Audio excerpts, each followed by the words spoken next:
Indiana Sports Beat Radio, presented by Endeavor Hospitality Group and Andy Moore Honda of Bloomington. Looks over the middle, second guesses, fires, throws. Does he make the catch in the end zone? Yes! Touchdown! Oladipo to win it. Another one! He got Another one! Oladipo! Another one! Huge hole! He's at the 30! He's gonna go! 10, 5, touchdown! Jonathan Taylor! Galloway finds Rob Finnessy, who fires the three, and He hit it! Now, from the Golf Club at Eagle Point Studios, here's your host, Jim Coyle. Hello, everybody. Welcome into another week of Indiana Sports Beat Radio, coming to you here on this Monday from high atop the 18th fairway at the Golf Club at Eagle Point Studios. Jim Coyle with you as always. Dustin Schutte as well from Outsider.com. Hope you guys had a great weekend. The weather was absolutely incredible. John, the producer, of course, along to keep things rolling. Don Fischer will be coming as usual. Dustin Dopirick as well. And we've got plenty to talk about as the weekend in college football that was in the NFL. Lots of surprises, and that's what makes it fun, Dustin. Yeah, I mean, that witching hour. Oh, yes. Before I almost forgot, of course, we're brought to you powered by our great friends from Andy Moore Honda, the number one Honda dealer around. If you're in the market for a new vehicle, you need to go to see our buddies at Andy Moore Honda. And, of course, Endeavor Hospitality and the Wow Club. Go to your Apple App Store, Google Play Store, sign up for the Wow Club today, start earning Wow rewards, and enjoy some of the fun we have each week at BB's. But, yes, the weekend that was, Dustin Schutte, was on in both leagues. Lots of surprises and fun things to talk about. Yeah, I mean, yesterday, the NFL's witching hour was incredible. I mean, the Colts got a big win against the Chiefs. The Bills go down to the Dolphins. I think 5 games in the NFL during that period were determined by 4 points or less, so a lot of excitement there. And then, obviously, there was some fun college football over the weekend. Not quite as entertaining as what we've seen in previous weeks, but there were some really good games over the weekend. And, hey, even Georgia got pushed by Kent State for a little while there. That was a lot of fun. So it was an awesome football weekend. I think Oklahoma lost. I think Oklahoma got upset. Yes, they did. Yes. I don't accidentally bring that up, by the way. As you can imagine why one team I would be bringing up to a point. The Sooners got me this week.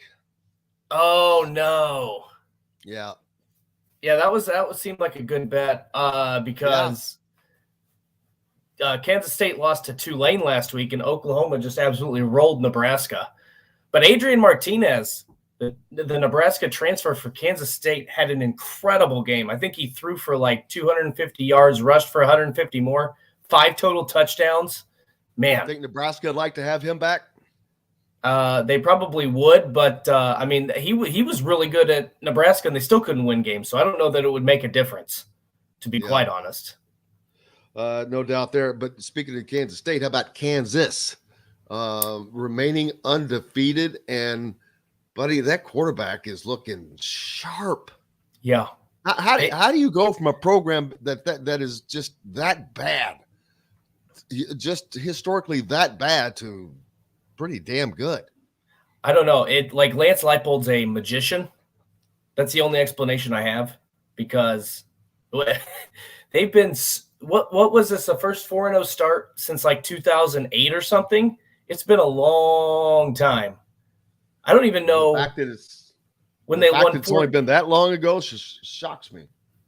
I don't remember the last time they won 4 games in a season. I mean, I'm sure it's more recent than that, but my goodness. That's what I'm saying. It shocks me that has only been that long. Hello, everybody. Hitting us up on the Andy Moore Honda hotline. We appreciate you. Scott's on. Pete's on. 5 Left's on early. Tim. Dennis. Gritty Lou. Today is Don Fisher's birthday. Thank you for the update. John, I hope you got happy birthday music. ready to play. There we go. Yes, that will be nice. So, had I known, I'd have baked the cake. and driven it on over to him. Travis on as well, Mike. Robert, Gritty Lou is actually Jennifer, I think. Robert and 5S John C's on. Ross. Yep. Ross says 2 things we know as fact after this weekend. Both the Colts and Hoosiers offensive line are fill in the blank. Dun, dun, dun, dun. Yeah. Well, the Colts won. The Colts beat the Kansas City Chiefs. So that's huge. Indiana's offensive line, we'll talk about later. That's Indiana in and of itself. Tom Allen making comments that changes have to come. What we're doing needs to be reevaluated.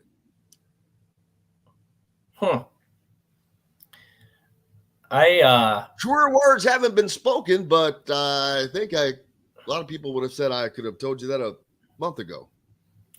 Well, can I tell you that the offense played well enough to win that game in the second half. The defense, Janice, thanks a lot. Which Tom Allen has his hand in, not good. Not good.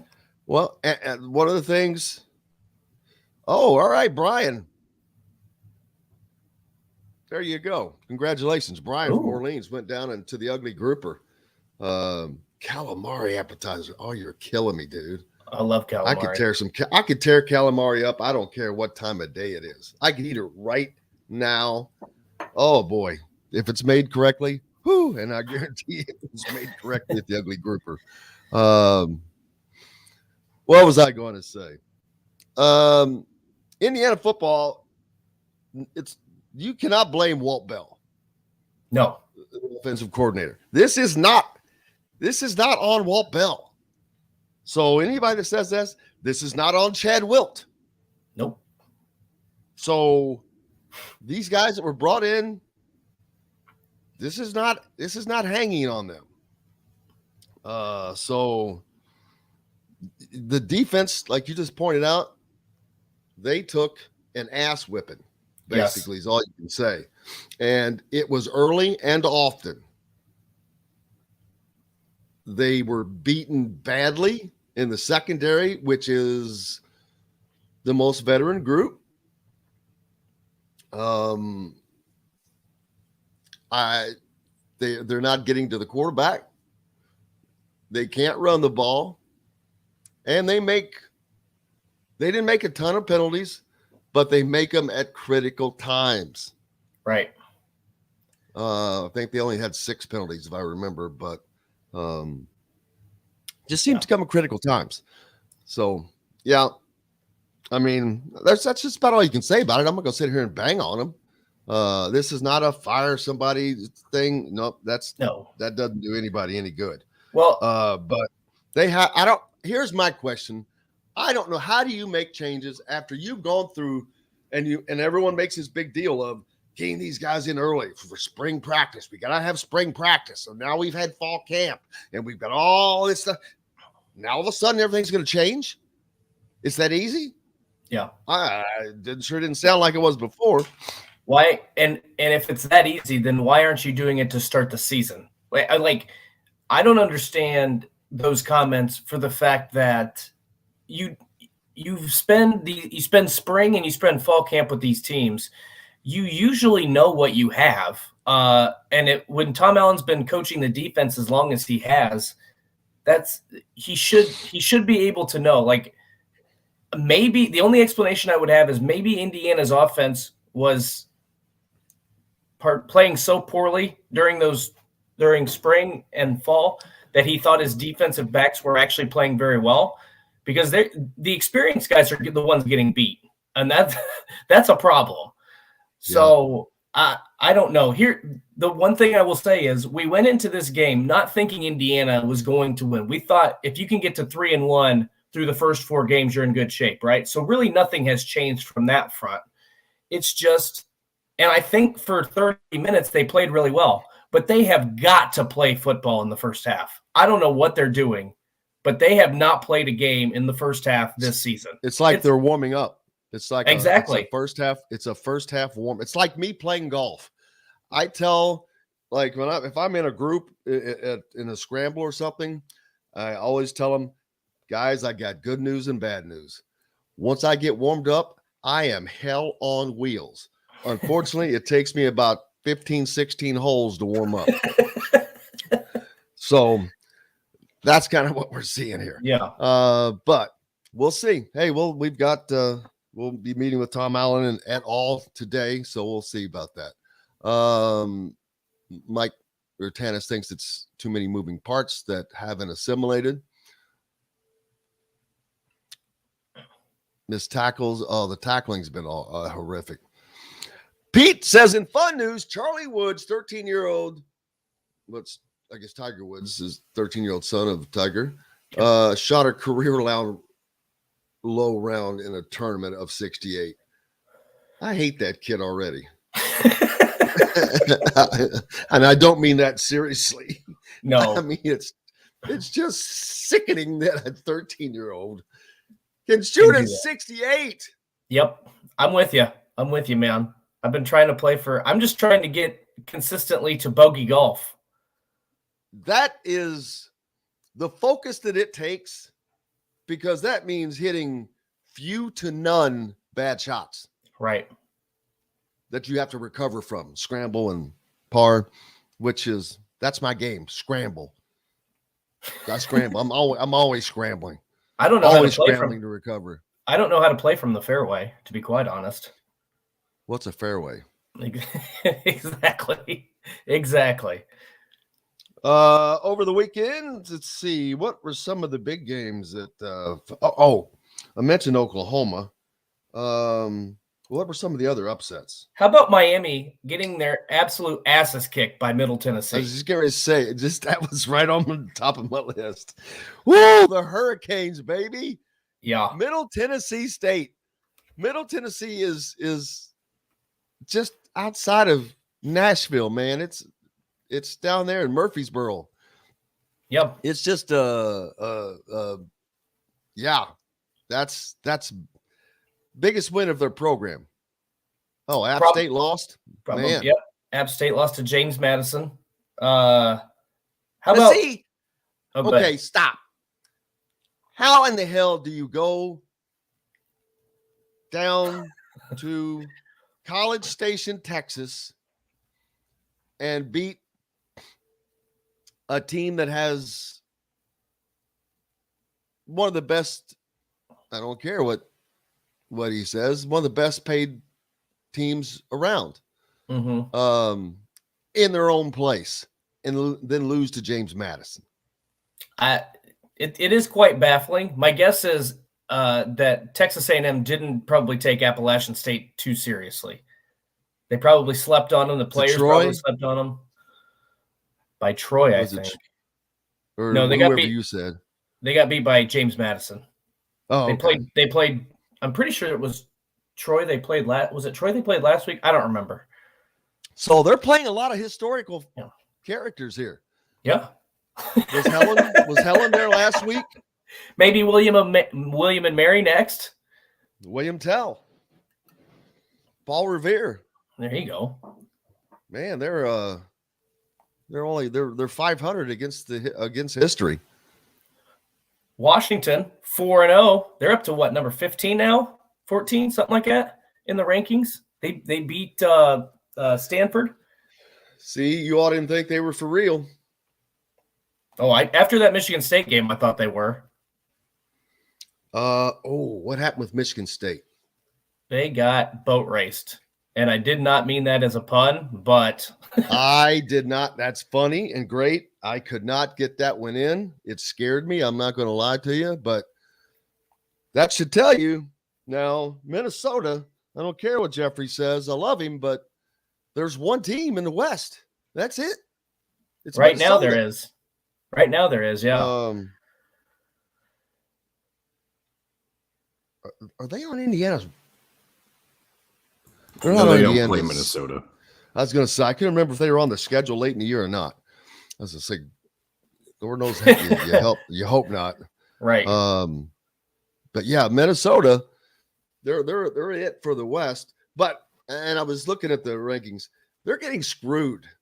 Yes, They're they are. 4-0. They just beat another good team. And because they didn't start at the top, because they weren't expected to be good, this is where the polls aggravate me. We got to take a break. Don Fischer's up next here on Indiana Sports Beat Radio, brought to you by our good friends at Go Team, part of the WOW Club. Make sure you go to your Apple App Store, Google Play Store, sign up, start earning WOW rewards today. Back with Don Fischer right after this. We'll be right back to the Golf Club at Eagle Point Studios for more Indiana Sports Beat Radio with Jim Coyle, presented by Endeavor Hospitality Group and Andy Moore Honda of Bloomington. Whether you're visiting...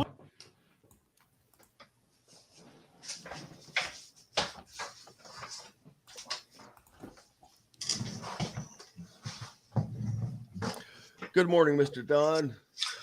Guys, how are you? Can't complain. Oh, I can. Beautiful. It was a beautiful weekend.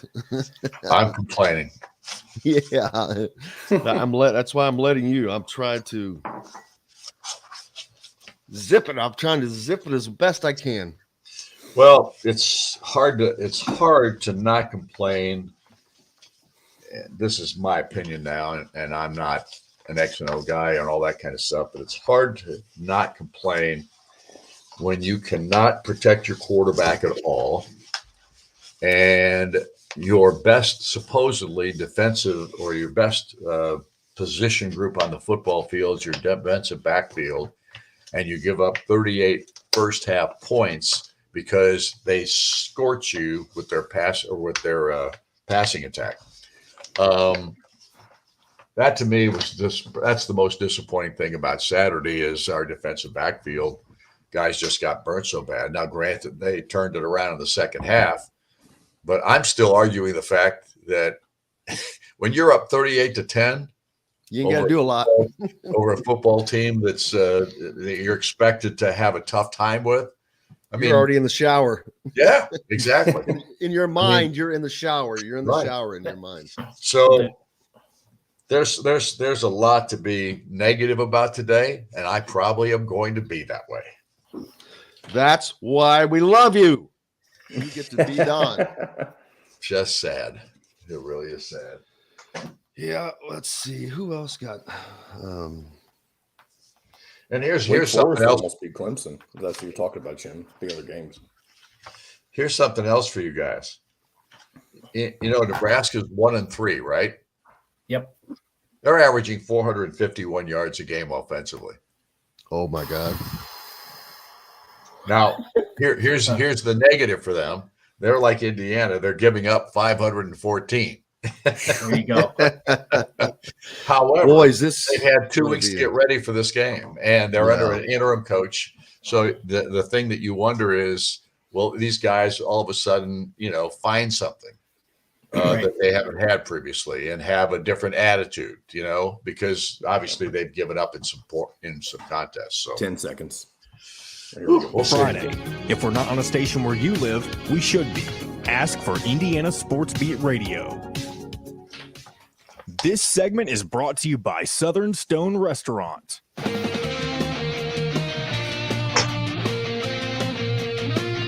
Now back to the Golf Club at Eagle Point Studios for more Indiana Sports Beat Radio with Jim Coyle, presented by Endeavor Hospitality Group and Andy Moore Honda of Bloomington.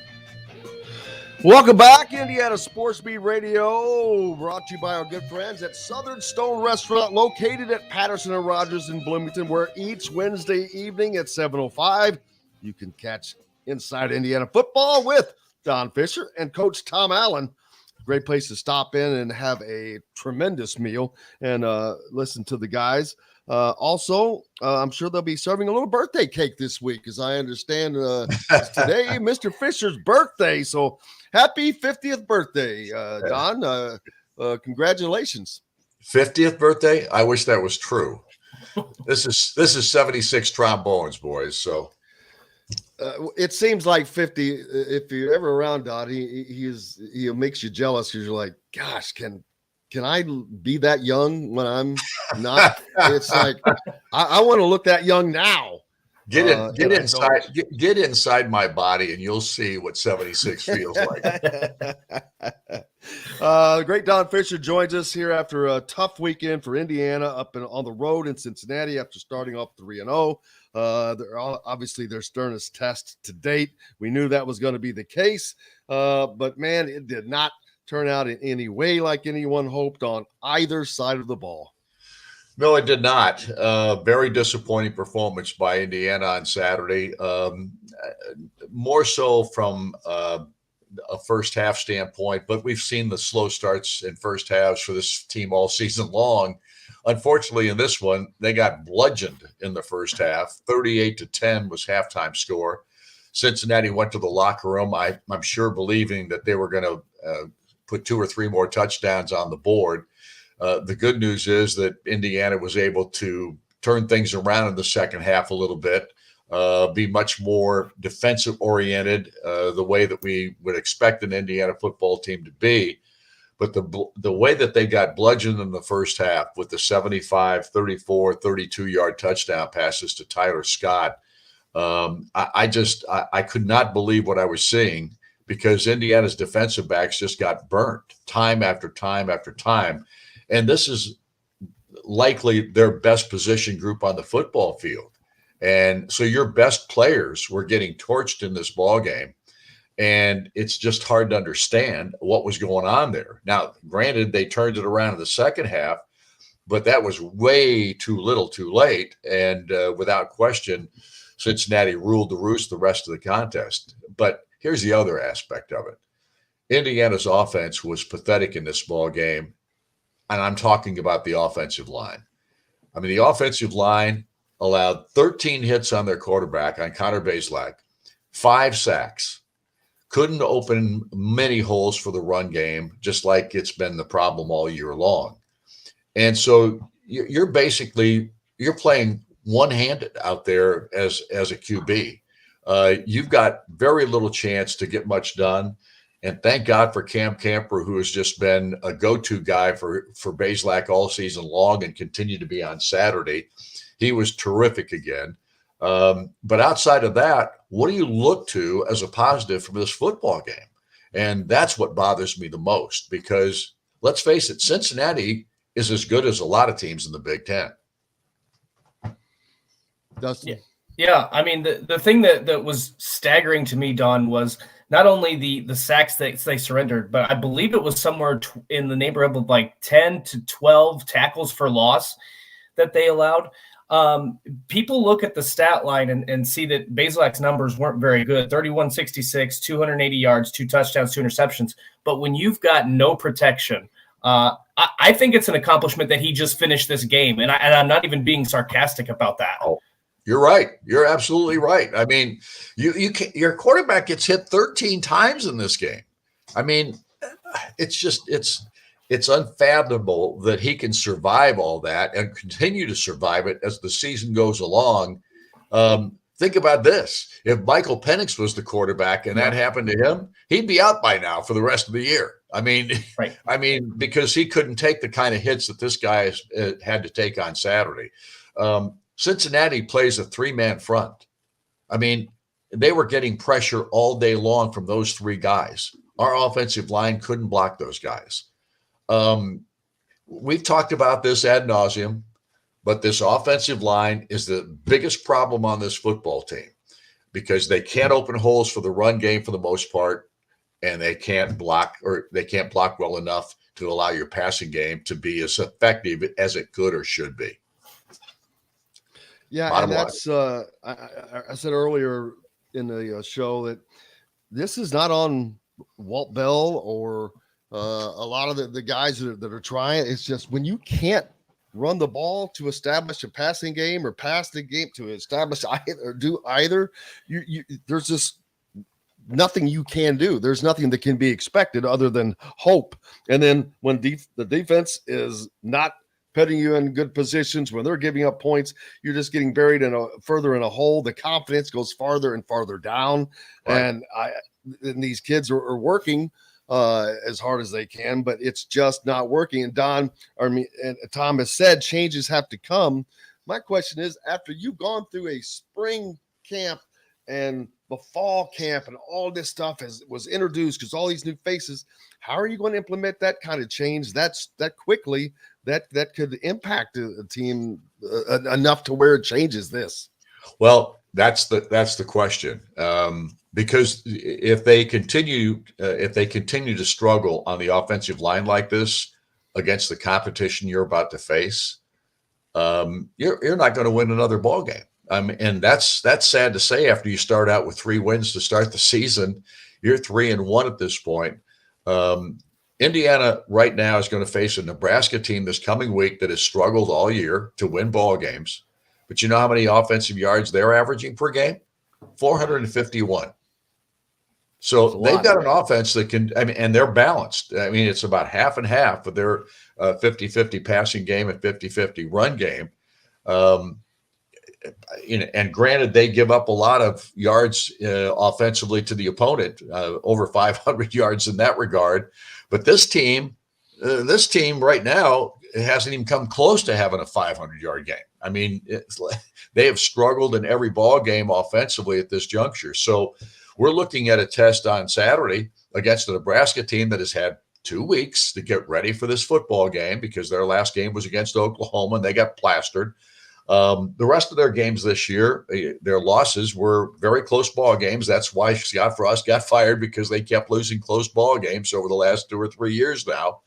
And we're going to play in a stadium that's one of the best in the Big Ten as far as the crowd and the celebration of college football. If you wanted to go someplace every weekend to a college football game, I guarantee you Memorial Stadium in Lincoln, Nebraska is as good a spot as you'll spend. Those people support their football team.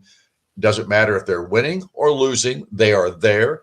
And it's 87,000 strong every week, and it's been that way since 1963. They have sold out every game since 63.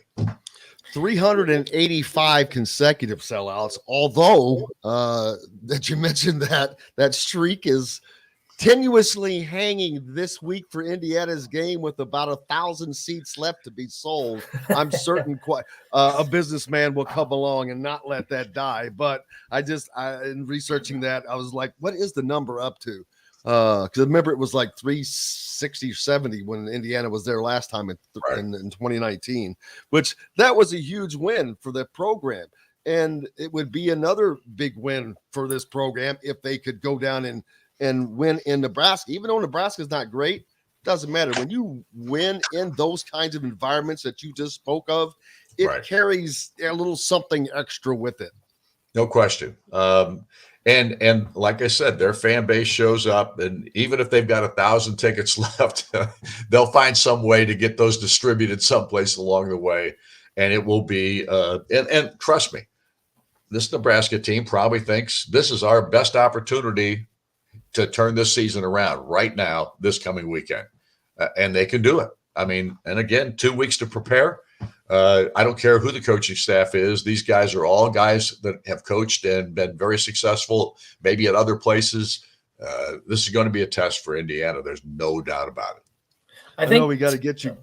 Go ahead. Oh, I just had one more question because Don mentioned it about the defensive backs earlier. To me, I think one of the most concerning things, not only because the offensive line is not playing well, but the foundation of this team under Tom Allen has typically been strong defensive play. He took back over. I think a lot of people felt comforted by that, thinking we're going to return to form, create some turnovers, tackling will be better. Not so much. To me, that's a major concern when a guy who has been so defensively focused takes back over and you look this bad defensively. I've got some serious concerns. He might have to find a defensive coordinator in the offseason because it might just be too much for him to handle. I don't know what the answer is, but that's quite troubling through 4 games. There's no doubt. And I can't answer the question why they look so bad Saturday.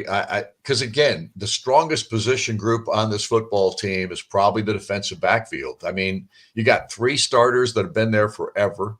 And guys that know how to play. You've had other guys that have stepped up when those guys have been off the field. And Saturday, that didn't happen. I mean, that first half was just atrocious from a defensive backfield standpoint. So I'm going to look at that as an anomaly and hope that that is not the norm that we're about to see for the rest of the season. I don't know if Devon Matthews is hurt. He did not play much in this football game.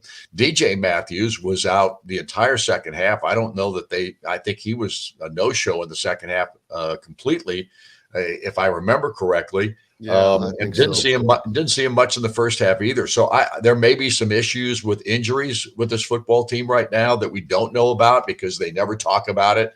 They never want you to know what those injury situations are.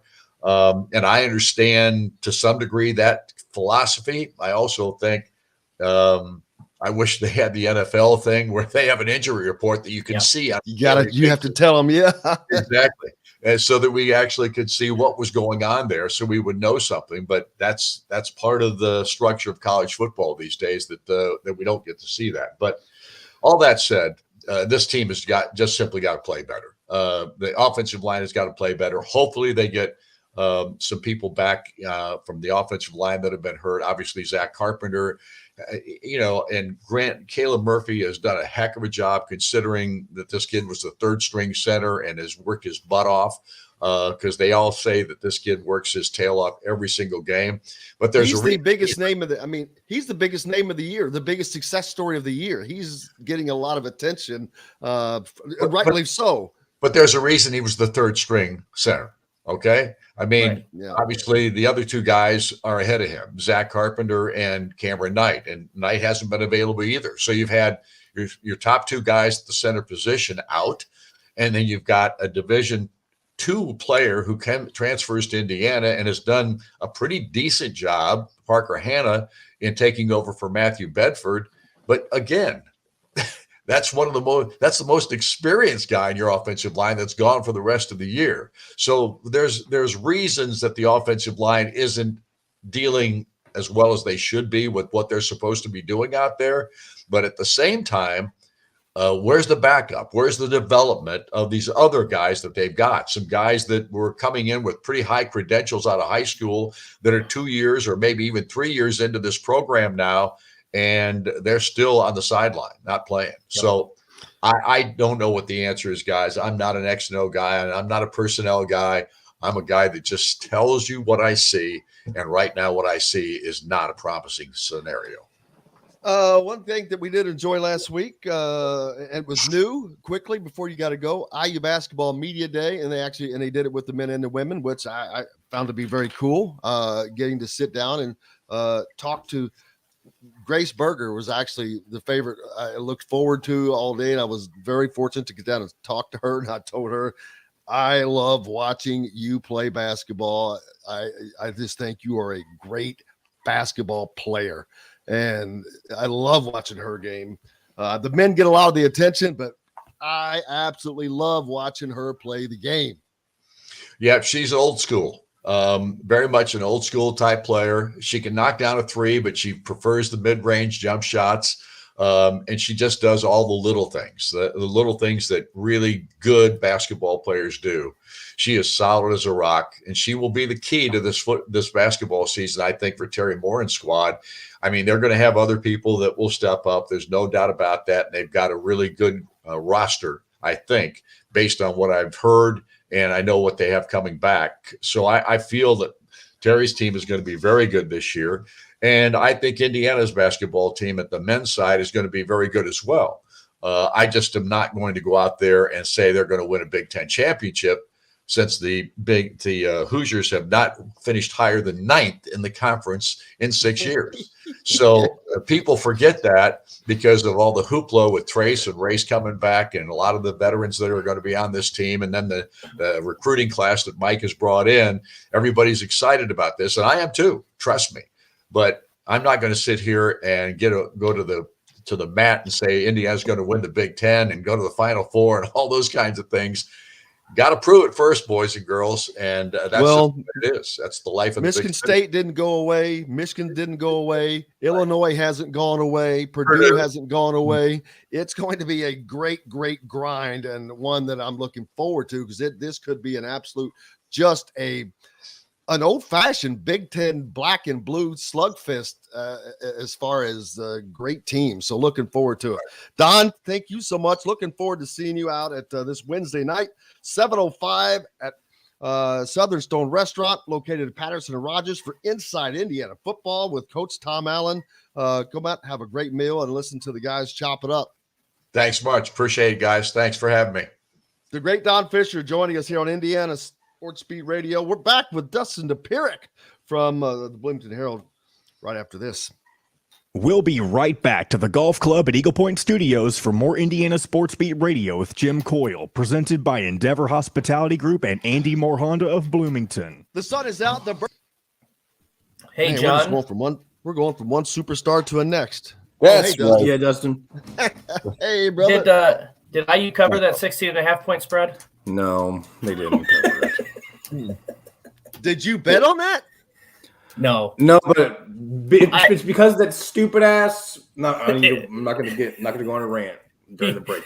But you should go. They had covered until they decided to call a fair catch in the 3-yard line. No, hey, that was dumb. That was supremely dumb. I will take that, Tanis. I'm a fangirl of Grace Berger. I think I was telling Don and when I got to sit down with her last week, hadn't got the chance to interview her before, but I just think that she is the best player in the history of Indiana women's basketball. And I know that's hard to say because there's women I didn't get to see play, but she's just solid. I think she's going to play pro ball. I think she ends up playing professionally. She's just too solid not to, I think. But what do I know? I don't know. Dustin? I mean, think she makes it? Do you want me to weigh in on the what do I know question? Is that what you're getting? No, I'm kidding. You think she makes it to pro? I think I think she's got a shot. I love her game. I mean, I don't I don't watch enough. I watch some WNBA. I try to make a point to do that, especially since a couple years ago, since my wife covered it. But so I mean, I wouldn't get down to the be able to say, okay, like where is she exactly? But I love her game. I love her mid-range game. I love her mid-range jumper. I think she just does make so many smart decisions. I love the way she plays the game, and so I hope that there's a spot in the WNBA for her. I mean, I think there should be. I think there ought, I hope there is. And so there's a spot for somewhere, no doubt. Hopefully yeah. I mean, you forget though. I mean, it's tough. They only have what 12, 13 teams. I mean, like there's not a ton of roster spots. And look how many players are been out of college for freaking 12, 13 years that are in that damn league. Oh yeah. They're like, I'm like, she's 100%. Still playing. I'm like, damn, didn't you graduate in 1800? 1800. Oh, yeah, how old is Sue Bird? How old is Sue Bird? Yeah, my age. Doesn't she have like a grandkid or something? Kidding. Hey, 10 seconds. Hey, I've got to come in and say it. Yes. Come see us at the all-new Andy Moore Honda, now in Bloomington. This segment is brought to you by Remax Advanced Realty, Indy Home Pros team by Cheryl Sizemore. Now back to the golf club at Eagle Point Studios for more Indiana Sports Beat Radio with Jim Coyle, presented by Endeavor Hospitality Group and Andy Moore Honda of Bloomington. Welcome back, Indiana Sports Beat Radio, coming to you here on this Monday, high atop the 18th fairway at the golf club at Eagle Point Studios. Dustin Dopirick from the Bloomington Herald joining us now, fresh off of a long weekend of Indiana sports, driving to Cincinnati. And were the Reds in town? I don't know. You could have really made it a weekend seeing two of the biggest. I did not stick around. We had an IKEA day planned yesterday. I had to get back to Indy. IKEA day. Critical. Oh man, that's a big deal in Cincinnati. That was not in Cincinnati. Back in Indianapolis, I had to get home. Oh, you came back to Indy. Yeah. Well, what do you think? We went to Cincinnati, Indiana, IKEA. Come on now, we went up to Fischer. Hey man, you were already there. I figured killing two birds, one stone. Did not even think about booking a hotel. Came right back. I remember right back. gosh, having to drive to Chicago IKEA years ago, like 10 years ago, to help someone bring back a bunch of flooring. I'm like, first of all, I was like, what the hell's an IKEA? I was like, I know now, but this was 10 years ago. I was like, game changer. Yeah. Costco. I was like, well, it's like Costco. Man, I grew up in the country. We didn't have Costco and IKEAs. We were too far from there.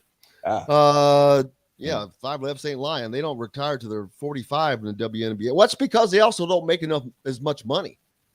That's part You of have it. to play longer. You have to That's play part- longer. which we got into the whole question of them having to go to Russia and what. I was going to say, unless you're playing in Russia. Yeah, but I mean, even if you are, I mean, they're making what $1 million a year to play in Russia, and they're not making close to that to play in the WNBA, or they haven't been, and that's why that's been an established thing, and that leads us to, international issues and arrests and diplomacy and whatnot. But yeah, no. There's some do, a lot don't. I mean, you know, like it's very, as much as there are players that have stuck around for 10, 15 years, there are players that wash out really, really fast because there's not a lot of roster spots.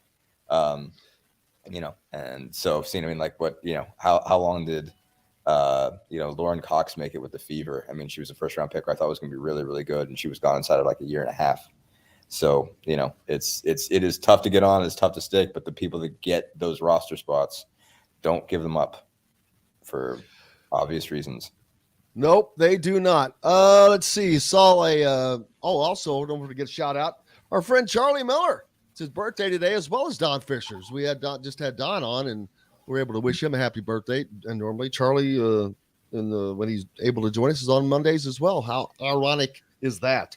There you go. Just sent him a happy birthday wish, though, but happy birthday, Charlie. Juwan Morgan to the Clippers training camp. Look at Juwan.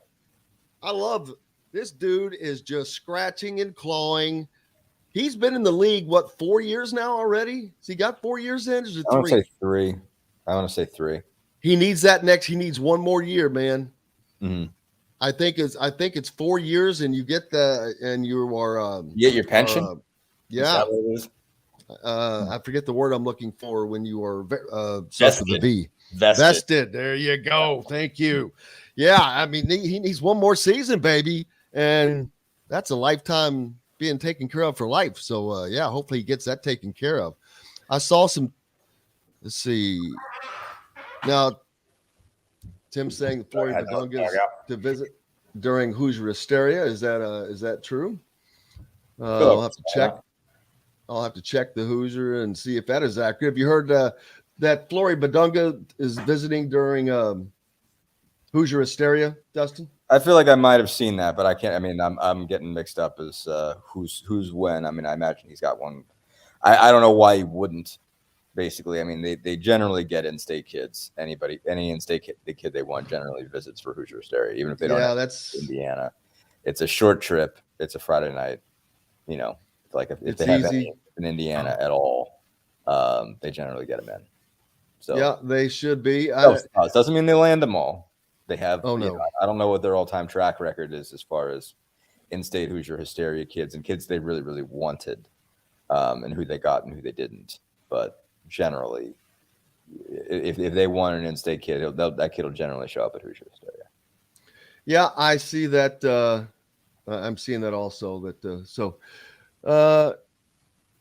He's going to become maybe not the biggest, but one of the biggest names on the recruiting trail in the next year. I saw something that. Yeah, I mean, I saw something that he was under the radar, and I just kind of laughed. I'm like, not anymore. Whose radar? I said, whose radar is he under? No, I mean, I think in the same way that, I mean, he and Booker made kind of the same leap at the same time, and Badunga's in a further class. I think going from being, one of those sort of like top 100 guys, it's like just another name, to being a top 10 player, in the class. I mean, it almost happened virtually at the same time, right around the time they played each other in that Carmel event. It was sort of when they both was like, okay, like these guys are both dudes. So these guys are both serious, the real thing. So yeah, not too long ago. I mean, I'd never heard of him in April. But I feel like at this point there is anyone who has a recruiting radar has him on it. Dustin? I mean, can I shift over to the football side here? I would talk about IKEA, talking about basketball. I mean, we got some things to talk about with what we saw from Indiana in Cincinnati. Nobody wants to talk about that. No one cares. That's true. Jim was just trying to move on, act like it never happened. Yeah, go on, Dustin. Let's do this. It is. It's like, go ahead, start punching me in the arm. It is alarming to me because Indiana doesn't have a football team good enough to do this in the second half, how bad they play through the first two quarters. I mean, they played all right in that opener against Illinois, but since then, their first halves have been abysmal. Like, it doesn't make sense to me how they are this bad in the first half.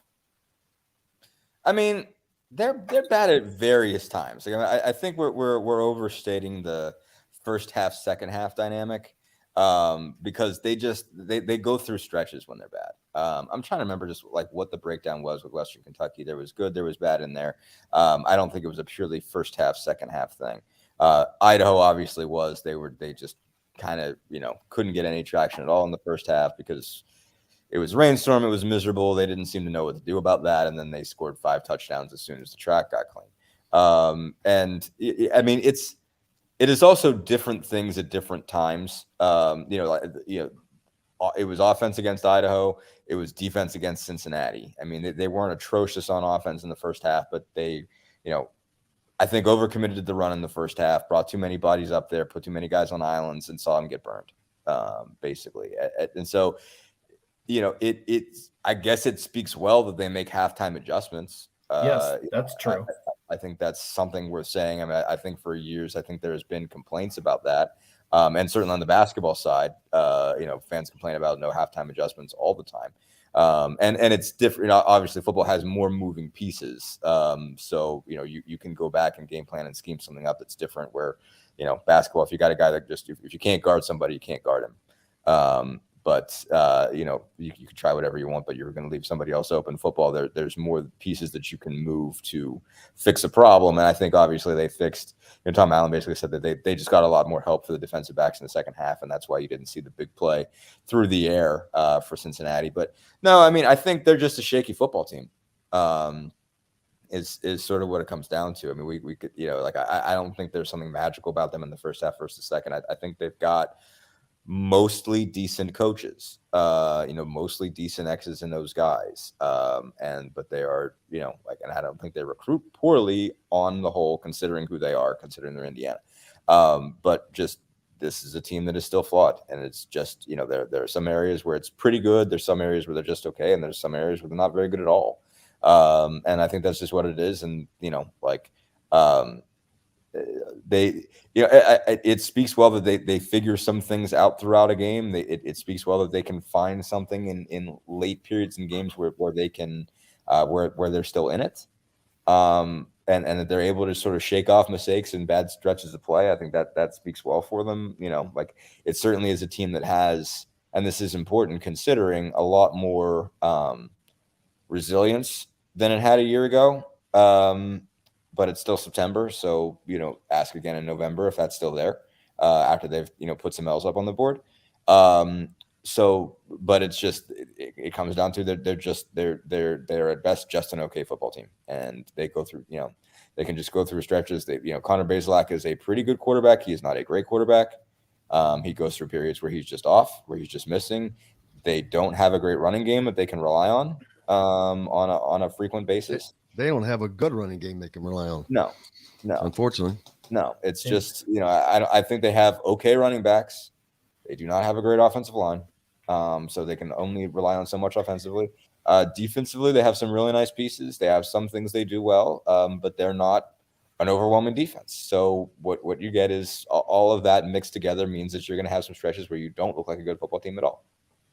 Well, the Ahmad has been made about the defensive secondary, which is a veteran and good group, which and they have sometimes the coverage. I'm like, what the hell?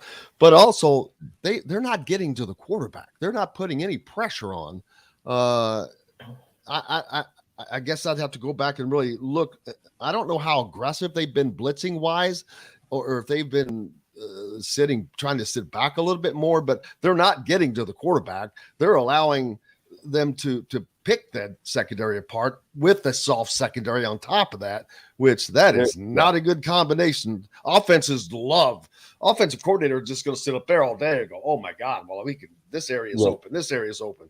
The secondary blitzes aren't getting home. I think they're getting some good rush out of the Bulls. I think when they're bringing, linebacker blitzes, I think a lot of those are mostly getting right, or they're at least creating some level of pressure when they're bringing Jones or they're bringing Casey. Like a lot of times those guys are at least getting there. McCullough certainly has been great. I think just from down and distance reasons, I don't think.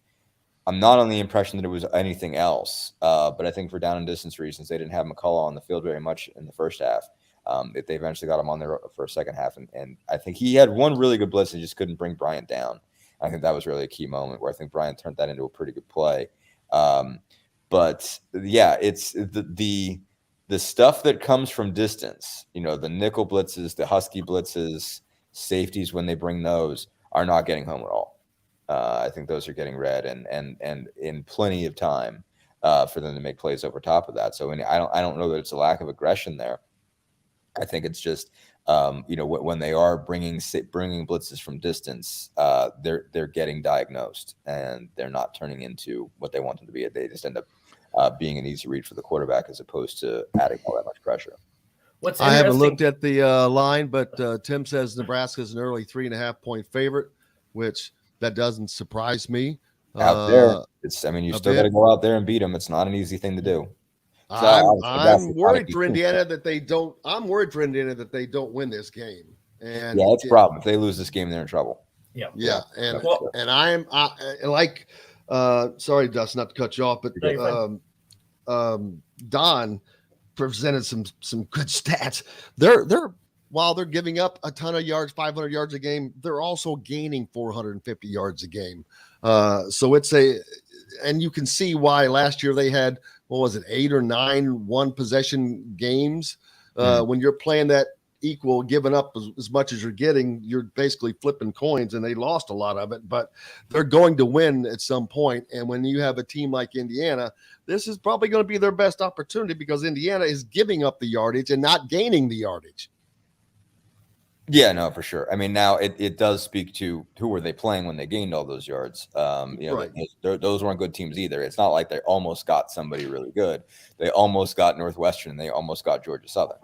So, good point. At least Georgia Southern covered the spread this week as Oklahoma didn't. Oklahoma forced me to put Kansas State back in the top 25. Oh my God. My people. They were relentless. I thought I could bury them after Tulane, but man, they rose up. Boy, did they ever! So they're like a phoenix, Kansas State, man. Adrian Martinez. If you wanted to bury him, man, apparently you cannot. Sheesh. I didn't get to watch any of that game because I was driving back, but yeah.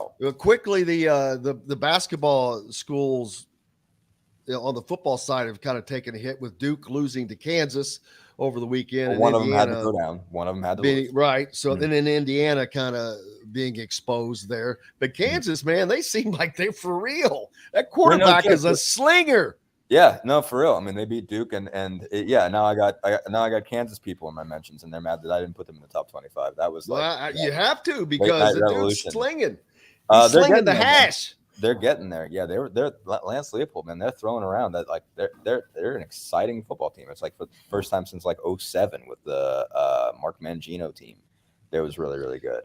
Point of interest for you: the 385 consecutive sellouts at Nebraska, continuously hanging this week with Indiana coming to visit with 1,000 seats remaining. I'm quite certain I imagine those will sell. And I think there's some guy in they don't, however, an 80,000 some odd or 70,000 some odd, crowd is there's some guy in Omaha that lives there that may have some change. Yeah. He has more change in his ashtray than that would pay for those seats probably. And I'm talking about Warren Buffett. He can just use ashtray change and pay for those. Yeah, I'm pretty. When do you think was the last time Warren Buffett had an ashtray? When's the last time you think he had change? Yeah, that's a good point. He's probably hasn't touched quarters in 30 years. Probably. Dude, I was working in living down in Myrtle Beach one summer and working with my cousin, just doing he had a construction business, and I remember working on this guys, it was a beach side home, so these people, no, I shouldn't say these people, wealthy people. One morning we're coming out back into the job, I was young, and he comes out, how you boys doing? And he holds up a quarter, says, "One of you boys drop this?" And we're looking at each other like, because it's a quarter, like, well, hell, I don't know. He's, it's not mine. I haven't had one of these for years. He looked at it. He looked at it like it was a moon rock. It was. I'm like, and that was a long time ago. So yeah, different worlds. But IU basketball media days, that was fun last week. Getting things kicked off, especially Absolutely was. Men's side and the women's side, but a lot of excitement going in for this men's basketball team this season. So I know a lot of fans are waiting for that. I heard a lot of interesting things. I thought that as far as who's going to play, how they're going to play, stuff like that. I thought was very interesting. They really think Logan Duncombe's going to be good. Like Trace and Race are not kidding at all. I thought that was. I mean, it was hilarious the way they described it, because it was just like they've been picking on this kid for a full year, and he just decided to he's suddenly shoving them back, and they looked like, who pushed me? Logan? Really? Seriously? Okay. All right then. Okay, Logan Duncombe, let's go. Well, it's not surprising. He was a baller in high school. He was. It's not like he was not good. He was very good. That player, he played 19 minutes all of last season. And so when you get to college and you got guys beating the crap out of you like Trace and Race, that's not great for the confidence at first. It takes a while to get through that until you can. It's like being a little brother.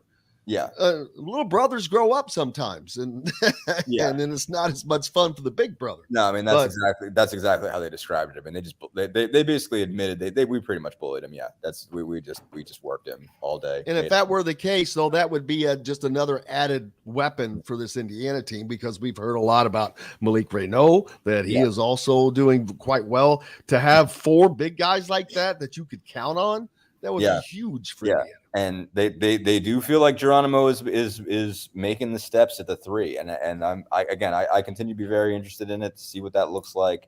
I mean, he had to come a long way, and everyone was like, "Oh, just make him a three." It's like that's a project, but it does seem like he's done what it's taken, what it takes to be a three, and I'm very interested to see what that looks like when they actually get on the floor. To see if he can, because he can shoot the ball. We knew that even from the time. Let's take a quick break so we can. Yeah, we got to go, huh? You guys actually got to get paid. We got to. So we can talk about some more basketball. Hey, you're listening to Indiana Sports Beat Radio, brought to you by our good friends from Barbara Pop Real Estate Services. If you're down in the Louisville, Southern Indiana, Floyd, Clark, Harrison, Scott County areas, they have served that area for nearly 3 decades. Definitely, if you want looking for a home, Barbara Pop and Matt Lincoln are the place to go. Reach out to Barbara at barbarapop.com, Matt Lincoln at matt@barbarapop.com. We're back with more Indiana Sports Beat Radio. Dustin Dopirick from the Bloomington Herald-Times joining us right after this. We'll be right back to the Golf Club at Eagle Point Studios for more Indiana Sports Beat Radio with Jim Coyle, presented by Endeavor Hospitality Group and Andy Moore Honda of Bloomington. Andy Moore Honda is... Oh, that did happen? The Pro Bowl is gone finally. Yeah, there's going to be a skills competition and a flag football game. Which I'm good with. I'm good with that. I think that'll be entertaining. Haven't they been playing flag football for 10 years? They had the one flag football game. I'm in the Pro Bowl, man. Yeah, well, I know. It's practically yes. But the one year they actually had a flag game, and Robert Edwards tore his ACL. Oh, yeah, it's the Georgia running back who went to New England. And so I think they're not going to have a real game anymore. And it makes sense because it's just like, it was never good. Even after the season, it's like, how hard are you going to play in that? Why would you? I mean, there's just Exactly. no reason. Like you can like every other sport, you can turn it into something functional. You know what I mean? You know what they should go back to? What was it back in the 80s? The celebrity, when they would have those celebrity skills. Celebrity skills challenge, celebrity. Yeah, something. Yeah. It was something silly. That was like ABC Wide World of Sports. Yes. That kind of thing. Yes. Do you guys follow this? Shooty, I imagine you do. I don't know if you know about it, Jim. The Super 70s Sports account on Twitter. I've seen it. Yeah. I've seen it. Yeah. Yeah, I follow them. I think I follow the them. single best account on that website. No doubt about it. It's hilarious. So he'll always he'll sprinkle in stuff like that. It's one guy who runs it. But it's everything from 70s through 90s. It's basically like if you're like mid to late Gen X, like this is your childhood and everything you've seen on TV, and like kind of just pointing out the absurdity of what stuff used to be, and some of it's sports and some of it's other stuff. But he always has like things from, those celebrity sports stuff. Like just loves throwing that on there because it's just like so many photos just to explain the absurdity of that era. Right. And he somehow has access to all of them. And I laugh every single day, but he frequently throws stuff like that out there that it's like, well, he needs to get some more followers. They've only got 650,000. It's awesome. There's a reason. It's the best. I mean, I laugh about it every single day. At least once a day he says something. He frequently curses on the account too, which is also entertaining. Fat, drunk, and stupid is no way to go through life, son. Yep, movies, that stuff too. It's great. Anyway. Shout out to Cheryl Sizemore from Remax Advanced Realty at Cheryl@IndyHomePros.com or 317-298-0961. Cheryl Sizemore from Remax Advanced Realty. Let Cheryl Sizemore get you in the home you want today. Cheryl@IndyHomePros.com. This segment is brought to you by Feast Market and Cellar. Now back to the Golf Club at Eagle Point Studios for more Indiana Sports Beat Radio with Jim Coyle, presented by Endeavor Hospitality Group and Andy Moore Honda of Bloomington. Welcome back, Indiana Sports Beat Radio, coming to you here on this Monday as we are getting down to the end of September. Man, it's the 26th. Dustin Schutte from Outsider.com with me as always, and Dustin Dopirick from Bloomington Herald. Basketball season right around the corner, man. I saw that Flory Badunga expected to come to Hoosier Hysteria, so that is another next Friday guy that could, next Friday. I cannot believe that.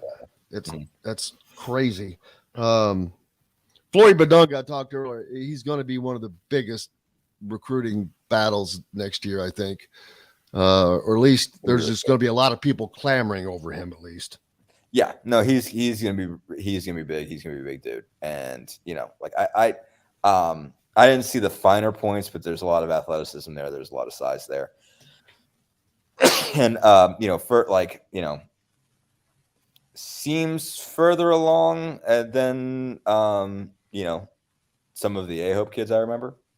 Going way back, and so was able to really battle with Booker this summer, and I think that's a big deal. The fact that he was able to hang with the guy at that level, and Booker obviously made a leap himself. So you're looking at two. Obviously Booker's already committed to Michigan State, but and I don't know if these guys will end up crossing paths at all this summer. But that's going to be really fun to have those two playing. In IHSAA schools, playing in the state, and neither one of them's going to La Lumiere yet anyway. So that's going to be a lot of fun to have those dudes around and have those guys to follow in high school basketball this winter. Well, and this Hoosier Hysteria is going to be gigantic for a couple of reasons. Mm-hmm. It's always big. It's going to be bigger this year, period. Now you're adding in homecoming weekend on top of that. Oh, that's right. So you've got people that are going to already be in town that will come in Friday night. They have pro day that day as well. There is so much going on next weekend. It is going to be an absolute crazy time, but they are crazy fun. Yep. No, they're turning it up big time. And bringing in G Herbo, important thing, I think. But I mean, for real, like the kids care. So I think that's going to be they're going to do really well. Thank you for reminding me about G Herbo. I don't forget about G Herbo, you guys. Don't forget. It slipped my mind. Do you have his latest cassette? Nice one.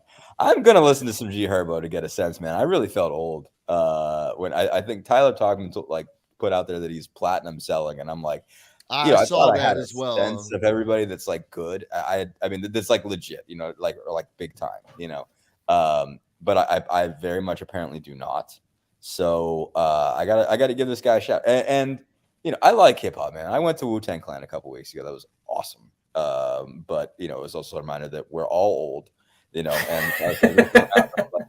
man, everybody here's like 45, 50, and that tracks, and that concerns me.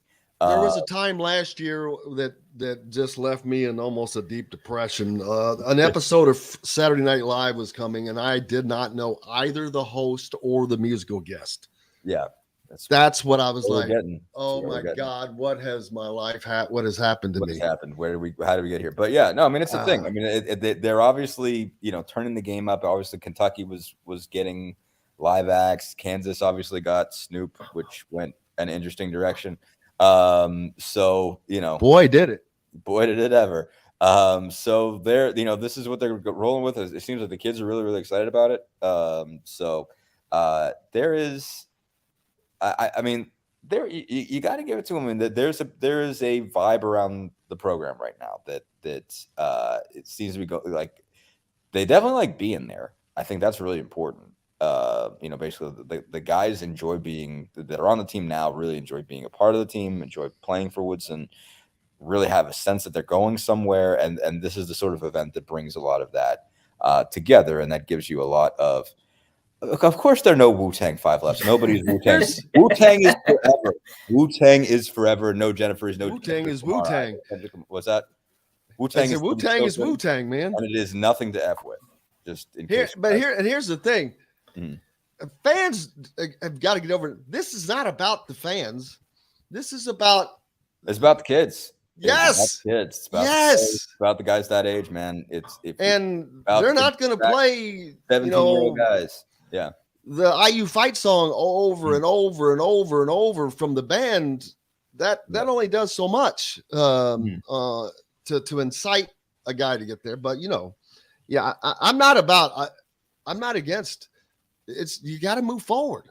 It's life. I'm not saying you change everything or you just, but no, you've got to add. You've got to keep up with the band. There are events that have to be traditional, and there are events where you go for the kids, and this one is for the kids. It's about recruiting, man. You got to be like most important. They're not even. They don't charge for these, right? I mean, you still get in free to Hoosier Hysteria, right? Yeah.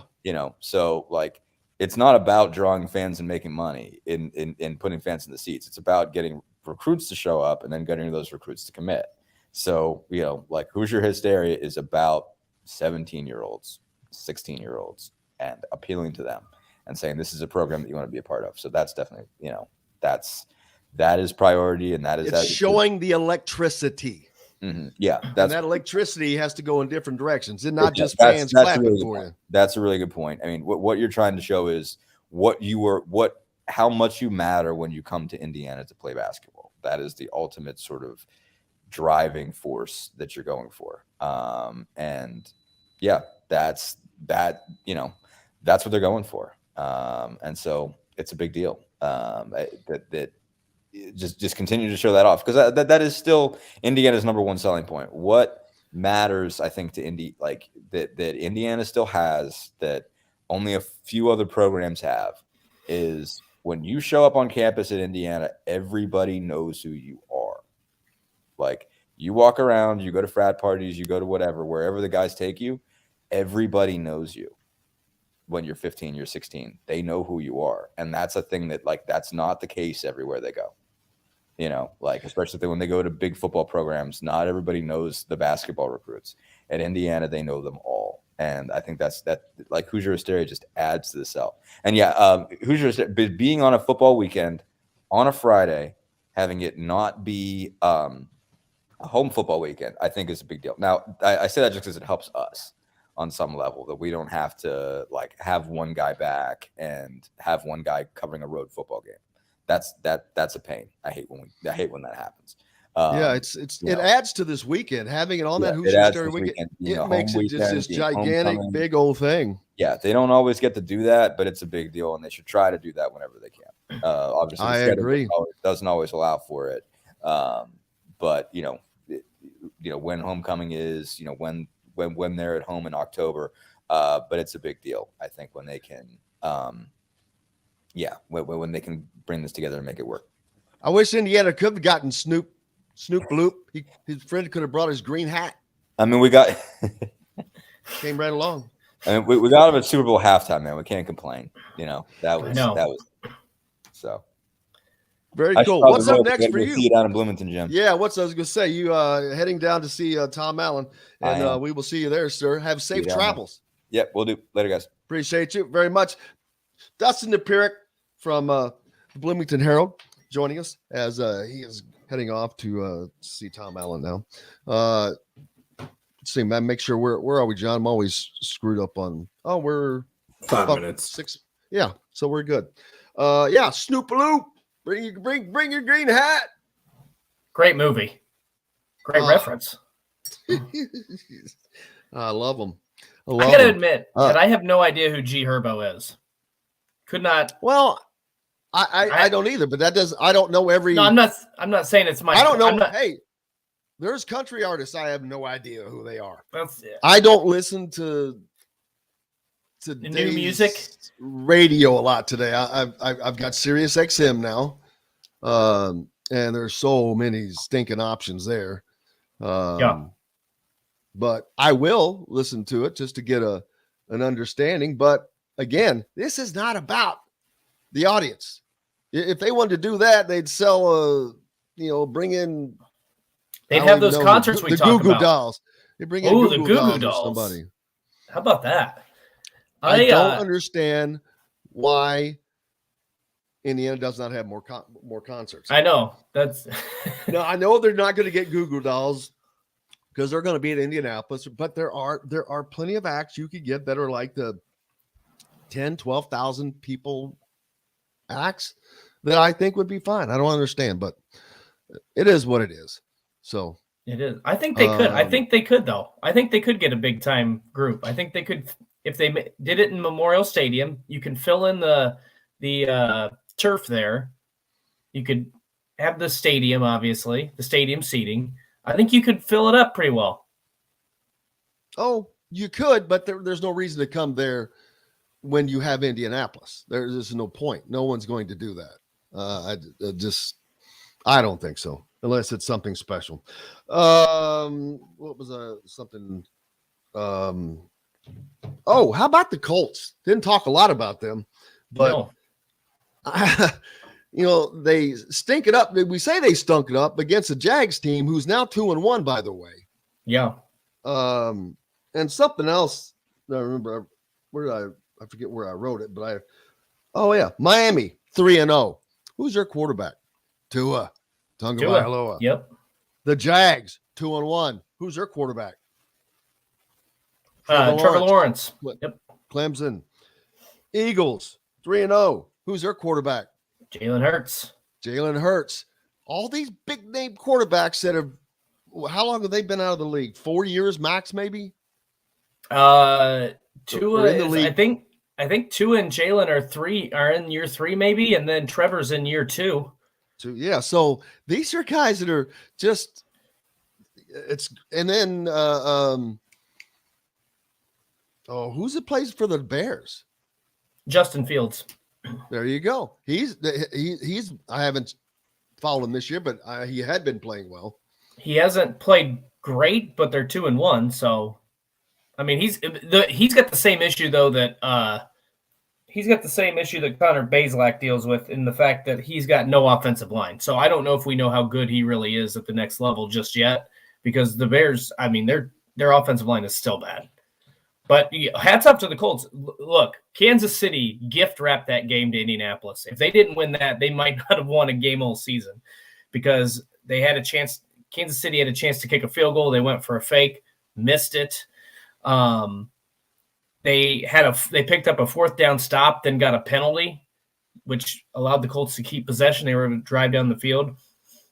They missed another field goal in the game. So, I mean, hats off to the Colts. They beat one of the best teams in the NFL, but you still have to play better. They're still trying to find – I mean, they had – Michael Pittman Jr. had 8 catches for 72 yards. Nobody else had more than 5. And you watch that Jacksonville game without Michael Pittman, they don't have a receiver that can consistently just catch the football. It's not like they can't make big plays. They can't hang on to the ball. It is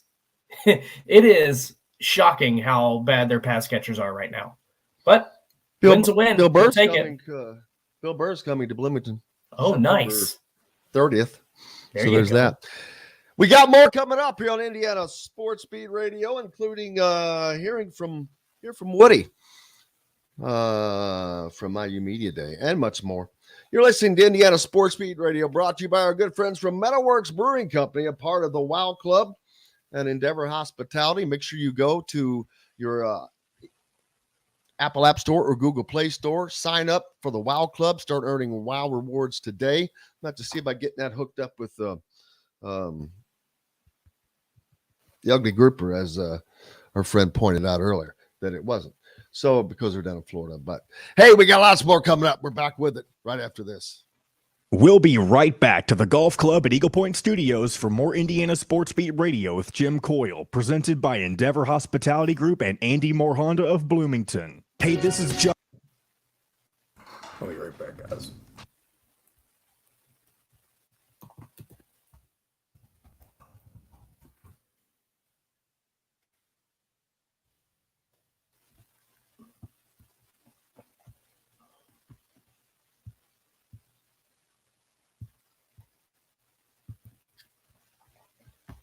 Oof.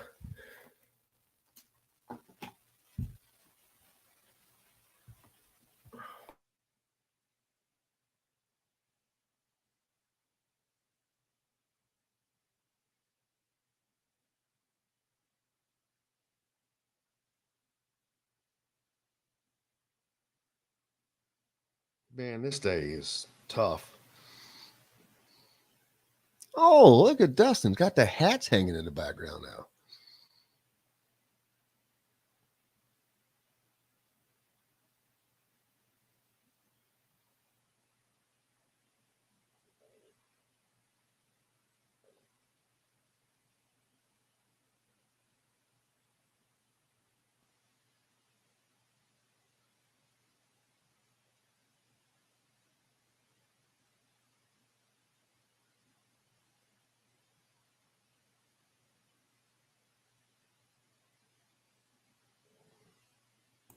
I'm back.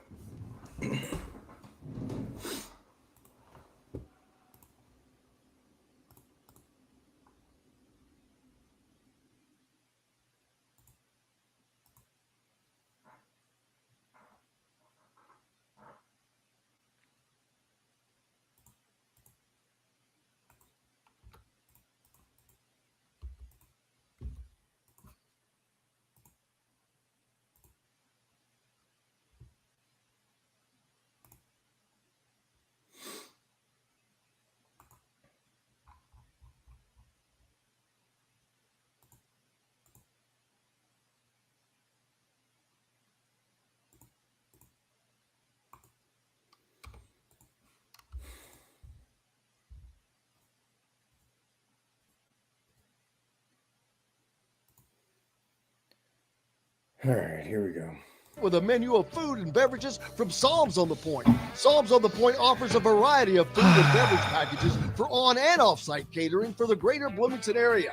To book your next tea time or reserve your next dining or catering experience, call 812-824-4040 or visit eaglepoint.com. The Golf Club at Eagle Point in Bloomington, an exceptional golf and dining experience.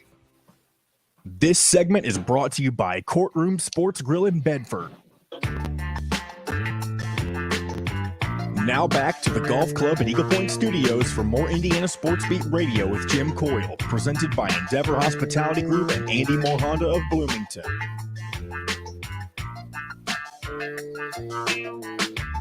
Welcome back, Indiana Sports Beat Radio. Jim Coyle with you as always. Dustin Schutte as well from Outsider.com. It is Monday. It's time to get your week started. Hope you had a great weekend. The weather was fantastic. Hope it stays that way. Somebody's talking about Rihanna in the Super Bowl. I was thinking when you're coming up, how many days will you actually be here? Well, we'll see. We'll see. You've got. We'll see. My plan is to be. Are you talking about in Bloomington? The reason I'm asking, yes, because we're going to have a golf challenge. What do you shoot? Are you in the 90s? If I play well, I'm in the 90s. Okay, that's perfect because we're right on line. This is going to be a the challenge of incompetence. I like it. The challenge of incompetence, and it's going to be a everything counts deal. Yeah.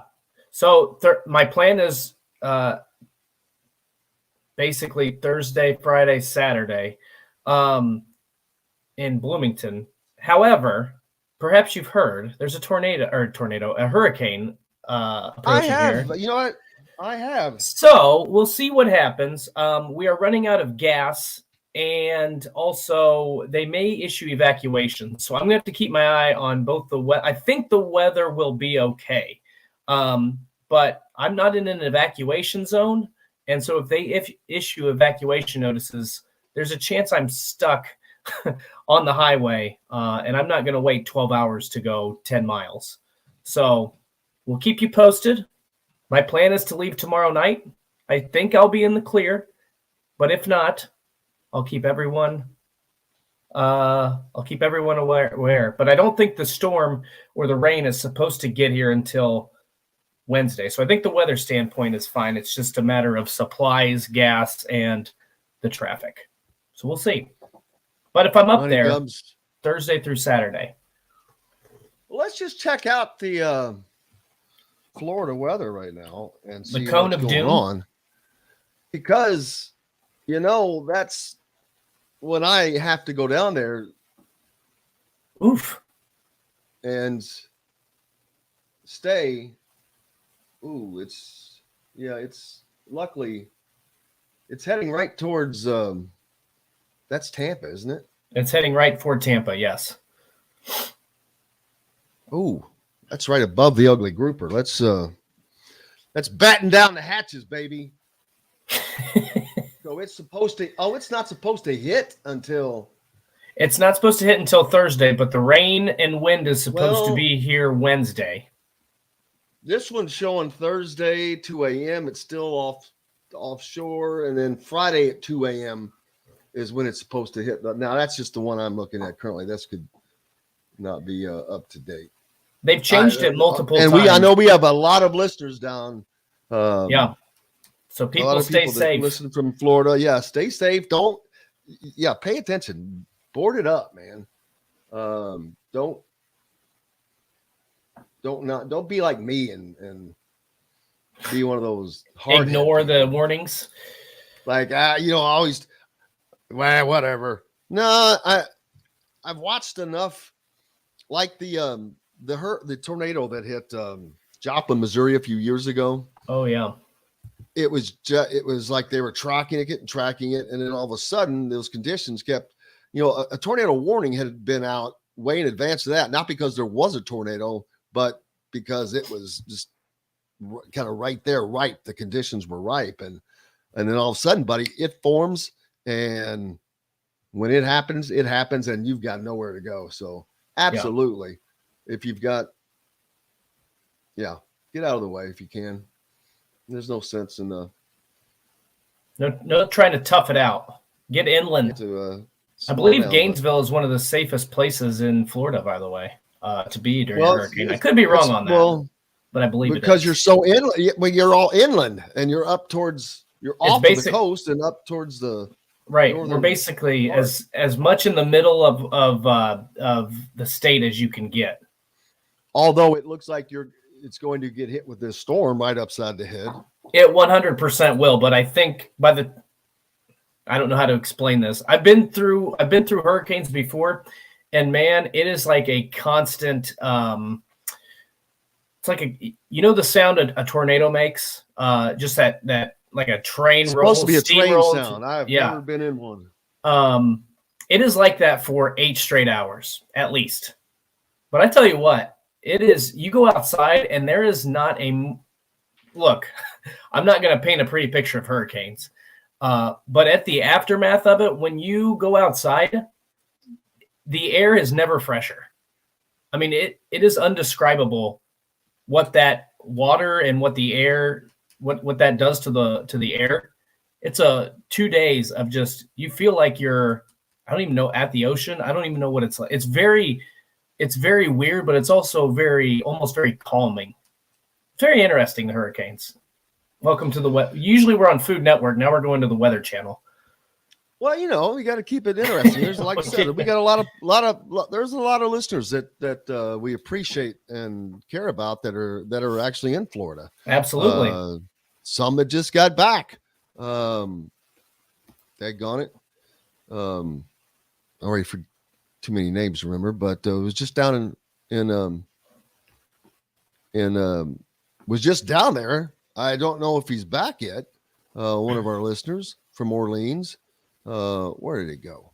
Daggone it. Brian. Yeah. Brian, are you still down in Florida? I hope you're back. Brian C. from Orleans, who was down there, went to the grouper. He's the guy that got the calamari appetizer. And I hope you brought some home, by the way. Every time I tell someone that's going where there's Whataburger, I'm like, hey, bring me some Whataburger home. They're like, oh, I don't care. People, I am not a fruit freak where if an item sits out for a couple hours, it's bad. Man, I've let my creamer sit out all night, all the time by accident, back into the refrigerator. A sandwich sit in the car all day. Oh God. Accidentally leave a pizza in the car overnight. Okay, well that's a little as bit long different. as it's not 90 degrees or what. I'm like, whatever. Those dates they put on. Mere recommendations to Jim. Suckers. That's for suckers. Just give it the old smell test, baby. You know what? It's like the dude. It's like the dude when he went and bought it. When the opening scene of The Big Lebowski, when he's in the grocery store in his robe, and he opens up the half and half to make his drink, and first thing he does is smell it. He's so used to doing that. By the way, I was at a Publix here yesterday, and I saw somebody going Big Lebowski in the supermarket with a drink. No, not a drink, but the robe. The robe. Oh, I love that. That's great. It was not great. Brian mentions the ugly grouper. Well, it's not so hidden, I don't think. Yes, Scott Rowland is part owner. He absolutely is, along with Mike Ross. It's complete owned from people here in Bloomington. It's all completely owned by people in Bloomington, and he says they've purchased real estate on both sides, so expanding it too. Yeah, they have. I have not even gotten to go there yet. I'm never right there, so we'll see. But absolutely looking forward to doing a show from there. Earlier, we're talking football. Taterology said Josh Gardner was a fraud at Michigan. McDonald should have won the Groza Award as Michigan's DC. Not sure what that was. So Josh, okay, so I'm going to decipher this a little bit. Josh Gaddis was Michigan's offensive coordinator. He's gone down to Miami, has not been great. Many people, Michigan was not that good under him, and now they're really good. Well, they did win the big. He was there last year, but I don't. Okay. I think. Well, they were really good last year. I think Jim Harbaugh still was behind the scenes running the offense, and that's why I think it was so good. Why would you leave? Why would you leave there to go to other than obviously leaving Ann Arbor, Michigan to go to Miami, Florida? That the rumor whole deal. the rumor was, remember when Jim Harbaugh was flirting with the NFL and the Minnesota Vikings? Josh Gaddis was not high on the list of candidates to be the next head coach, and I think he took that personally. So Mike McDonald, who was their defensive coordinator last season, did not win. It was not the Groza, the Frank Broyles Award for top assistant coach, which Gaddis won last year. Yeah. Oh, they were a 26-point underdog. Middle Tennessee State was to Miami. There you go. Man, I can't wait to see this week's games. It just keeps getting more and more excited. Minnesota spanked them. Yes, they did. But because now we're back to conference schedule now. Yep, full on. Virtually every game should be conference games. Man, Battle of the Stars earlier. That was a show I was trying to think of that Tom M from Louisville brought us up. Too bad we can't. Wonder if we can get some G Herbo to play and not. There you go. Get in trouble. G Herbo. Bring some G Herbo. JTP. I'm gonna have to YouTube this and see if I can find some. We'll music. save G Herbo for next week whenever it's time for Hysteria. What did I say? Rot gut. What did I say? What was that from? Did I say it was that? when you were talking about how you leave the creamer out. You don't care if a sandwich is left in the car, pizza left out overnight, all that stuff. Ugh. Iron casket, baby. Actually, and trust me, I have pushed the limits to sometimes I'm like, well, I wonder how this is going to work out. Trust me, when I'm asking myself that question, and it's not like you have to. It's more like it's part of my ADHD brain. Like when you're on empty, but you're like, but how far can I go? How can I get to this spot?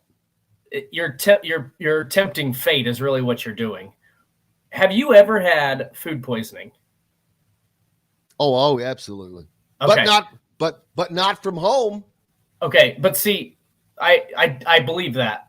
But my point is that I've had it twice now, and that's why I don't risk anything, because I know how miserable I've felt. That's because somebody else did something. I trust myself. If it's going to be me getting somebody sick, I'd rather it was me that got me sick. Oh, so well, then I just feel dumb because I'm the one that did it. What is the slate? What are the slate of this week's games, by the way? The big one, there's a couple big ones here. Purdue, Minnesota is going to be a big one. If Aiden O'Connell's that is not a big game. That is a big game. Those are probably the two best teams in the West. Illinois, Wisconsin. Can Brett Bielema beat Wisconsin? Purdue is better than some other teams. They're not. That's like saying that Minnesota and Wisconsin are the two best. Minnesota and Wisconsin are the two best. Minnesota and Iowa are the two best, because I see Iowa,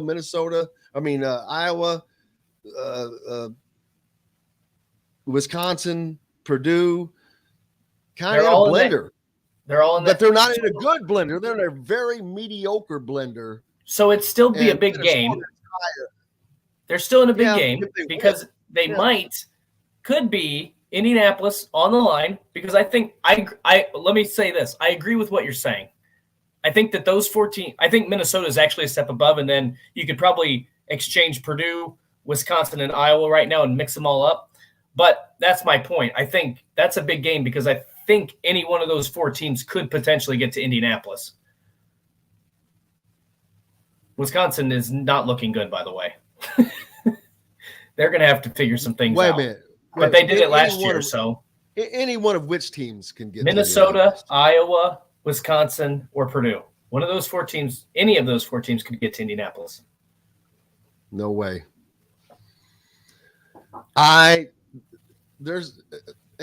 Purdue is just simply not good enough. Wisconsin is not good enough. We said this about Wisconsin last year, and then they were a win away from getting to Indianapolis. Iowa's But were offense, they this bad? But were they ever this bad? They were 1-3, and they got rocked by Notre Dame last year. So I think that's why I say I'm not counting out Wisconsin yet. Iowa has some holes. Minnesota is undoubtedly the most complete team. And then Purdue. But see, the question about Minnesota is PJ Fleck has never beaten Iowa. So that's why I say any of those 4 teams, they've all got some weird mojo. Where do Iowa and Minnesota play? You would ask that question. Of course I would. I believe it's in Minnesota this year, but I could be wrong. I think they played at Iowa last year. That would make a huge difference. And the thing is, Purdue is not good against Minnesota. Jeff Brom has not been good against PJ Fleck. I think he's 1-4. It's part of the triangle of confusion that I can't remember the records now since I'm not covering it anymore. But Jeff Brom is like 1-4 against PJ Fleck.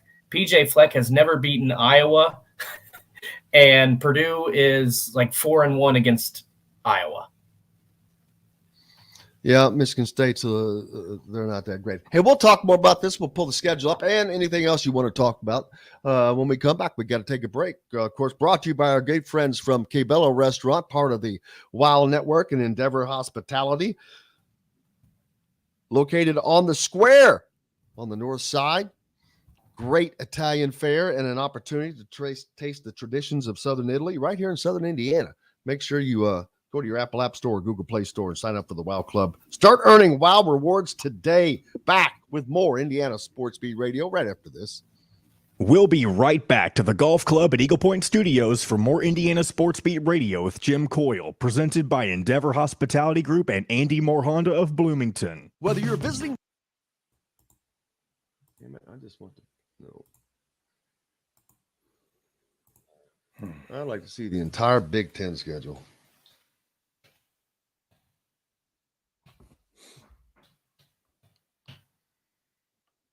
All right. I had myself on mute like an idiot. I didn't even notice. I didn't either. It's easy not to when we can't hear anything. Sports football, here we go.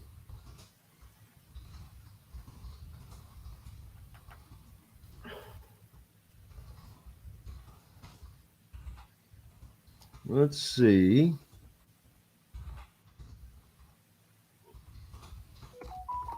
One, two, three, four.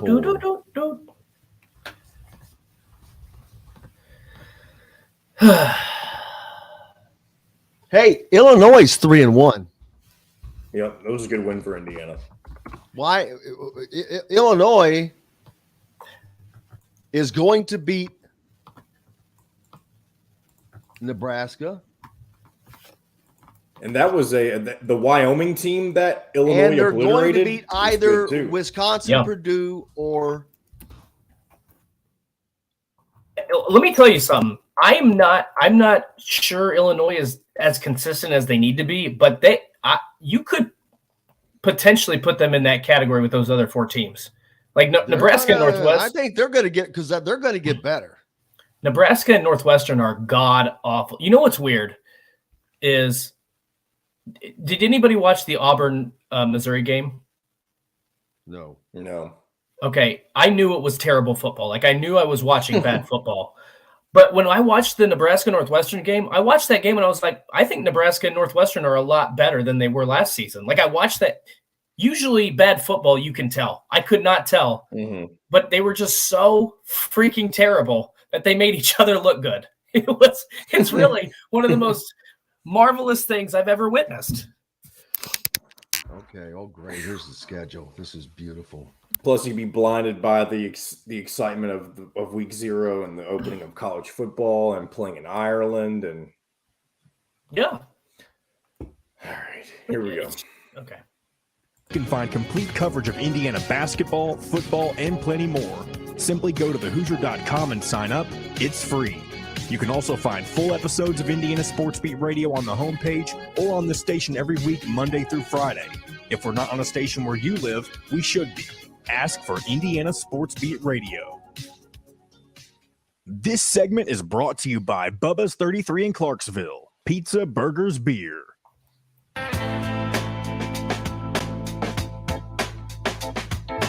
Now back to the Golf Club at Eagle Point Studios for more Indiana Sports Beat Radio with Jim Coyle, presented by Endeavor Hospitality Group and Andy Moore Honda of Bloomington.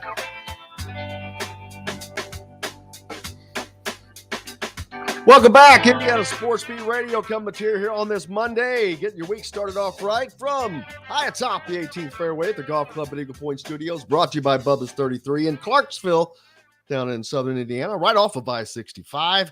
When you're going through, or if you're down the area, it is incredible. Pizza, burgers, beer, everything made fresh and every day. Looking at the schedule, and yeah, Kentucky. How about UK? They're up in like what, 8th, 7th now? Yeah. They're ranked 7th. Their quarterback's legit. Was his Miles? I forget his name, but they've got a legit. I forget his name, but Levis. I couldn't remember. Why do I know who the Kentucky quarterback is? True. Michael Bring Penix. back the bourbon barrel. Come on. Oh, dude. It sits up in the Hinkey Hall. Does it really? I didn't know that. Yeah. Well, I think each one has a half.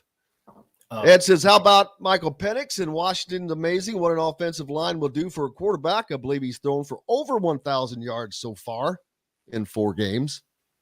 Oh, easily. He's lighting it up. Well over that. Hell, I know he's had 2 or 3 300-yard games. He's thrown for 1,000 yards in 3 games. I mean, there are two former Big Ten quarterbacks I'm really happy for. Michael Penix is one because he could not stay healthy at Indiana, and I don't even think that's his fault. That's because the offensive line, his whole career, was not good. And Don Fischer was right. If he was still at Indiana, he would be done for the year. And so I'm really excited to see him leading a really good offense with Kalen DeBoer, having success out there. It's an awesome story. The other one is Adrian Martinez, because I think some Nebraska fans loved him, there were other Nebraska fans that unfairly blamed him for a lot of their losses. And you're seeing this year he was not even close to the problem. When he gets a good offense and a good offensive line and a head coach that knows what he's doing, he's a really good player. And for him to get a big upset win and Kansas State to be maybe one of the top teams in the Big 12, it would be so great to see Michael Penix. Because I don't think either team is college football playoff good just yet, but it would be so awesome to see Michael Penix and Adrian Martinez play in a bowl game somewhere. That would be awesome. That would be awesome. Play in a bowl game. There's no doubt about that. Well, no. I meant against each other. Yeah. All right. So this week, here we go. Noon game, Illinois at Wisconsin. We'll see what Illinois can do there. That's going to be a tough one. But if they get that win right there, that is going to be a kind of a bad moment for Wisconsin. The definite decision that, or the information that a bad season is on our way. All right. And here goes your Iowa Hawkeyes. Michigan comes to Iowa. Yep. I cannot. What is that line, man? Michigan minus 10.5. You serious? Yeah. I'm jumping all over that. Are you really? I would not touch that with a 10-foot pole. Are you kidding me? No, I'm dead serious, because Iowa's defense is good. Michigan, I don't know how to phrase this. I think Maryland's better than I thought they were. I'll give them a ton of credit. But it wasn't like offensively for sure. It wasn't like Michigan completely destroyed Maryland. Like, that was a ball game. So I don't know. I feel like Iowa's going to make some plays on defense and special teams, and they have their top 2 receivers back. So their offense has looked a little bit better. Not great. I don't even know if it's good. It's around average. And that is good enough they're not going to win the game, but it's good enough to stay in the game, in my opinion. So that line scares me, because I could see this being a 17-7, 20-10 type of game. And at that, Iowa technically covers. And Ohio State. There's some big spreads this week. Ohio State minus 41 over Rutgers. Well, Purdue goes to Minnesota. So here's the big West. Here's the big shootout game for Purdue. That's they lose that game. Yep. Minnesota goes on to being 5-0 and taking a commanding lead. Well, I wouldn't say commanding. It depends on what some of these other teams do. But Michigan State at Maryland. That's going to be an interesting game, I think. Michigan State, wow, back-to-back losses, and now they go on the road. Not an easy place to play, but that's going to be interesting. Northwestern or Penn State. Penn State's going to kick their butt. Are you saying Maryland's not an easy place to play? Because it might be the second easiest place to play in the Big Ten. Well, I'm just saying right now with what they have against who's coming in, judging on today's scenario, not historically. Gotcha. Northwestern at Penn State, that'll be a whitewash. And then Indiana, Nebraska, no idea on that one right now. We'll look forward to talking about that stuff later in the week. But that line jumped up to 4.5 already in favor of Nebraska. See? They love Here's the thing, though, that's weird about Nebraska is Vegas always loves the Huskers. It does not matter. I don't understand it. Well, I mean, I do understand it. But at the same time, I wouldn't read too much into that. Well, you know what's interesting is we talked about this, or I mentioned this earlier. If you said before the season, Indiana heads into the brunt of the Big Ten schedule at 3-1, 99% of the fan base would be all in favor of it. And I think it's still overwhelmingly good. But when you look at how they played against Cincinnati, and again, Don was right. They are similar to the teams you're going to see like Penn State, Ohio State, Michigan. Maryland looks pretty good. I still think Indiana can get wins against Nebraska, Rutgers, maybe Purdue. Who else is it? Michigan State doesn't look good. So I think there's still potential there. But is it safe to say that there's a little bit more pessimism about the 3-1 start than what you would have thought coming into the season? For Indiana? Yeah. Absolutely, because of how it's been 3-1. Because that's what I'm saying. How they absolutely. Now the Illinois win and to start the season like that was solid. I think it's going to be a good win because Illinois, I think, could potentially end up second in that division. I think potentially third. Yes. Illinois and Western doesn't help Kentucky. you if you only win 4 games or 3 games, it doesn't matter. Right. I think Illinois and Western Kentucky are good wins. Don't get me wrong. I'm just saying the way it looked against Cincinnati, because you have to play Michigan, Ohio State, Penn State, I don't think they'll beat Maryland. It looked that way against Idaho to me also. Idaho wasn't able to expose Indiana. It looked like that to me against Western Kentucky. Yeah. And the defense was able to do it. They keep saying they're not a bend but don't break defense. I don't know what else you say. I mean, they got snapped and crumbled up into a million pieces against Cincinnati. And it's bent all season. I think the way they've played is actually good enough to beat Rutgers, Michigan State, Nebraska. So that gets you to 6 wins. But you certainly are not going to be competitive against Michigan, Ohio State, or Penn State. But no one is, and I'm not expecting. I mean, certainly only certain teams are. Indiana is not in that category, and I'm not saying that I would expect that right now. Point being is I still think, as ugly as it looked on Saturday, Indiana's in a spot to get 6 wins. I still think they're in a spot to get to bowl eligibility, but you have to beat Nebraska this weekend, otherwise, because that's arguably the worst team in the Big Ten. Can we get a health check?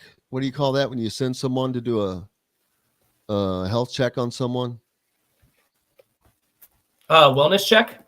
Yes. Can we get a wellness check on Dustin Schutte? Can someone set up a wellness check for him? you still think they can win 6 games? I have no idea where that would possibly come from. Indiana? Yeah. I just named them. You could beat Nebraska, you can beat Rutgers, and you can beat Michigan. Michigan State is not good. Michigan State is terrible defense. This team and their offense can't move. And I don't want to be negative, but this team is not going to East Lansing and beating a team that traveled to Seattle and lost by a touchdown against a really good team. Did you watch that Minnesota game? Michigan State is, but that's playing a great team though. You're playing a really good team. I think Michigan State is not good. I mean, I think they might. I hope they do. I hope they do. Don't worry. I'd like to see it. I'm not saying that Indiana will 100% beat Michigan State or Nebraska or Rutgers even. I don't know that's. I'm not saying. I'm just saying they have potential. Those to me are coin flip games. The bad thing for Indiana is every week now, every game is becoming so important for them. It started off from week 1 with a game that the season was hinging on. If they lost that right off the bat, boy, that was going to be a pop in the balloon. They got by that. They got by Idaho. They got by Western Kentucky by the skin of their teeth. Right. And then they were exposed and just spanked. And so that's the scary point is. The scary point, yes, agreed. The positive you can take from it, though, again, is I disagree with Dustin Dopirick on this. Indiana's not played good football in the first half. I agree with the point that they've been bad in stretches, but I think the first half, for whatever reason, they don't look nearly as crisp as they do. And maybe that's just simply halftime adjustments. But again, the one thing is they did not stop fighting. I mean, that's a team that a year ago they would have gotten beat 63-10. And instead they bowed up. And what was it, John? Was it 38-24 at one point in that in the second half, 38-24? And I think Indiana even had the ball, didn't they? I mean, yeah, they could have put it within 1 touchdown. And they were, I mean, you think about it, if you get rid of that garbage time touchdown that they gave away by doing a fair catch on the 3-yard line, they outscored them 24-0 in the second half. I mean, they could play well if they put together an entire, 60 minutes of football. Right. And so I think that there's still some optimism for the fact that they played like really bad for a long time in that game, for a lot of stretches, and they still had chances to make it a competitive game. So that's why I say Cincinnati is better than Rutgers. They're better than Nebraska. They're better. And the fact that Indiana got down 38-7 or 38-10 or whatever it was, gave up that many sacks, and still had a chance to make it a 1-possession game, that gives you some optimism. Now, there's no question you can't win if you can't run the football. You're not going to win if you give up 5 sacks and 13 tackles for loss. I'm just saying I've not lost hope in the fact that I think Indiana can still get to a bowl game. It gets a lot more difficult. If you don't beat Nebraska, it's not happening. But it starts and ends with one thing, and that is the offensive line. And I know the defense has had problems, but I have no doubts that they can get that turned around. They have the personnel, they have the experience. So whatever's going on there, if they can get that fixed, that goes miles. Yes. But they have to make changes on the offensive line. I don't know what changes they could make right now, but that is where it begins and ends. They can't protect it. Like Don pointed out, they gave up 13 hits on the quarterback, 5 sacks, and no running room. You know what they need to start doing? That's the scary part for me. I'm not saying that it can't change, but now we're about out of time, by the way. We're about out of time, so I'm going to make this one point. We weren't privy to spring practice. We weren't privy to what happened in fall ball. But the one thing I want to say is I don't know. To me, Indiana's offensive line is not good. Why are they not rotating more of those guys to get first-team reps? If you're not good, at least you can rotate those guys in and keep them fresh, and maybe that helps you develop some of that depth. Indiana has absolutely no depth on the offensive line, and that's why Connor Bazelak got his ass kicked all weekend. Hey, there you go. That's that's going to with Dustin. No, it is. That's it. Hey, I can't thank everybody enough. Of course, starts off with the king, Don Fischer. Happy birthday again to Don Fischer. Happy birthday to Charlie Miller. Reach out and say hi to those guys if you can. You can't to Don. He's on no social media whatsoever. Of course, Dustin Dopirick as well. Big thanks to him and John, the producer. Most importantly, thanks to you guys. Without you, we've got no reason to be here. We're back tomorrow to do it again. Dustin joins me, Mike DeCourcy, Chronic Hoosier, and plenty more as we'll be meeting with the IU staff. We've got plenty of content for you to hear from the IU Basketball Media Day starting tomorrow. We'll hear from the players, from Coach Woody, and so forth. Until then, I'm Jim Coyle. Don't forget our friends at Reynolds Family Dentistry down in Sellersburg. You need that championship smile. Dr. J can give that to you. Until tomorrow, I'm Jim Coyle. I will see you on the radio. Thanks for listening to Indiana Sports Beat Radio. Be sure to subscribe to our YouTube page for more clips and team coverage of Indiana basketball, football, and more. You can also find full episodes and tons of other content on thehoosier.com. We'll see you next time for another edition of Indiana Sports Beat Radio.